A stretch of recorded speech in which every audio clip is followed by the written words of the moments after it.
meron pa tayong 97.9% na hindi pa nakakapag-subscribe sa YouTube channel ko. Bagong lahat, huwag natin kakalimutan na mag-subscribe, mag-comment, like and share, and please click the bell para ma-receive ninyo lahat ang aking notifications. Well, mga pare ko, ipag-usapan natin ang 5 player na kinatatakutan ng mga bawat team sa PBA. Well, umpisa na nga natin ang ginagamit na resident import ng Barangay Ginebra na si Justin Brownlee. Well, alam niyo bang kinatatakutan pagdating sa local at international na walang kamalay-malay ang mga kalaban sa international na isa pala to sa pinakamatinik sa PBA. Well, kaya nga tinalo nila ang Latvian. Well, pag-usapan natin ang mga bawat player nga ng Barangay Ginebra. Bakit nga ba sila kinatatakutan? Alam niyo bang itong 5 player na to ay mga bagong player ng Gin Kings na katulad nga nila Stephen Holt, RJ Abarientos, and the rest nga mga veteran nga. Well, marami nga nagsasabi ng Barangay Ginebra nga hindi ganun basta-basta matatalo pagdating sa quarterfinals or sa semifinals.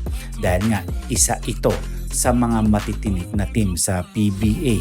Well, alam naman natin kung bakit gustong talunin ng Barangay Ginebra ang Meralco Bolts dahil nga pinataob nga sila noong All Filipino Cup ng Meralco at gustong-gusto nga nilang makabawi.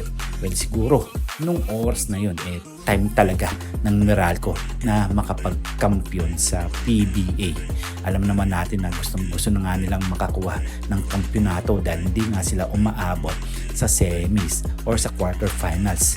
Well, kung di natin alam, ang Meralco ay isa sa pinakamalakas na team sa PBA dahil ultimo ang TNT Katropa tinatalo nga nila.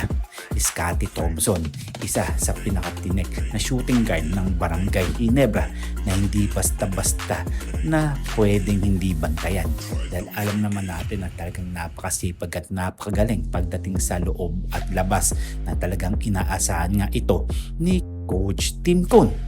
Well, Stephen Holt at iba pang player ng Gin Kings. Ito nga si RJ Abarientos nga isa sa mga magagaling na player pagdating sa loob at labas, international at local dahil nga isa ito sa kinatatakutan sa Korea at Japan dahil marami nang ipinakita ito dahil siya lang naman ang pamangkin ni Johnny A ng Barangay Ginebra noon. Well, kung tatanungin nyo lang mga pare ko, pinag-aagawan nga ito ng mga ibang team sa PBA katulad nga ng Rain or Shine. Well, swerte-swerte lang dahil nga nakuha nga ito ng Barangay Ginebra at hindi basta-bastang point guard to. Mga pare ko, isa ito sa legit na player ng Barangay Ginebra. Hindi sila nag-aatubiling ibangko ito dahil alam naman natin na talagang eksperyensado nga ito sa international. Kayo nga ba? Ano ang inyong masasabi dito kay RJ Abarientos pati na rin sa mga ibang player ng Barangay Ginebra?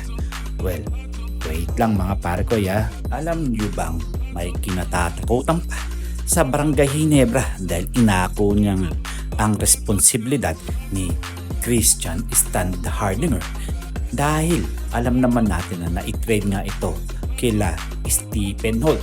Well, pag-usapan natin itong si Japet Aguilar na nagpapakahirap at nabigyan na nga ng todo-todong responsibilidad sa Barangay Ginebra. Well, isa sa mga 5 player nga yan sa mga kinatatakutan ng mga ibang koponan ng PBA. Hanggang dito na lang tayo. Huwag natin kakalimutan na mag-subscribe, mag-comment, like, and share, and please click the bell para ma-receive ninyo lahat ng aking notification.